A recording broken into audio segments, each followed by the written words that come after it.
Morning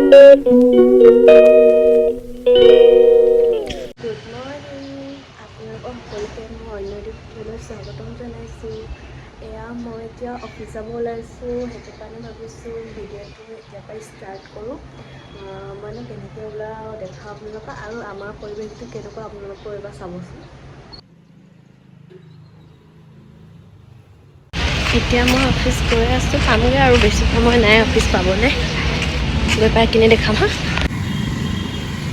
এয়া মই গৈ আছোঁ সেইফালে, অলপ টাইম আছে আৰু পামগৈ এতিয়া। চকচোন ইমান ধূলি ৰাস্তাটো, আচলতে ইয়াত কনষ্ট্ৰাকশ্যনৰ কাম কৰি আছে যে, সেইটো কাৰণে বহুত মানে ধূলি হৈ গৈছে ৰাস্তাটো।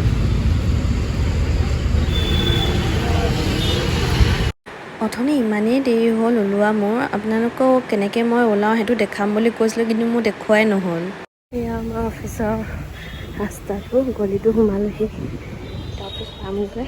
এয়া পালোহি আৰু অফিচ। এয়া অফিচ পালোহি মই, তাৰপৰা এতিয়া কাম কৰি লওঁ অফিচৰ পৰা ওলাই। এয়া ওলাই আহিলোঁ অফিচৰ পৰা, তাত ভিডিঅ' কৰি নাথাকিলোঁ আৰু বেছিকৈ। মই ডাইৰেক্ট অফিচৰ পৰা মামাহঁতৰ ঘৰলৈ আহিলোঁ, তাৰপৰা পাই মেলি এতিয়া ফ্ৰেছ হ'ম, ফ্ৰেছ হৈ আকৌ বতাহ পানী এয়া মই ফ্ৰেছ হৈ ল'লোঁ, তললৈ যাওঁ, গৈ মেলি দেখাম। এয়া মামা ককাহঁতৰ ঘৰ, বেছিকৈ ভিডিঅ' বনাই নাথাকিলেও আৰু মানে বনাই থাকিবলৈ বেয়া পাওঁ অলপ। এয়া ভাত খাই আজৰি হ'লোঁ, ভাত খাই থাকোঁতে নেদেখা হ'লোঁ আৰু ভিডিঅ' কৰি দেখিবলৈ বেয়া পালোঁ। আজিলৈ ভিডিঅ'টো ইমানেই আছিলে, আকৌ নেক্সট ভিডিঅ'ত লগ পাম। Good night, bye bye. কাৰণ বেছি দীঘলীয়া কৰিব নোৱাৰিলোঁ ভিডিঅ'টো, কাৰণ মই প্ৰথম বনাইছোঁ ন এনেকৈ, কাৰণ পাহৰি যোৱা হয়, সেইটো কাৰণে বেয়া নাপাব আৰু অলপ অলপকৈ দেখাব পাৰিছোঁ। আজিলৈ বাই বাই।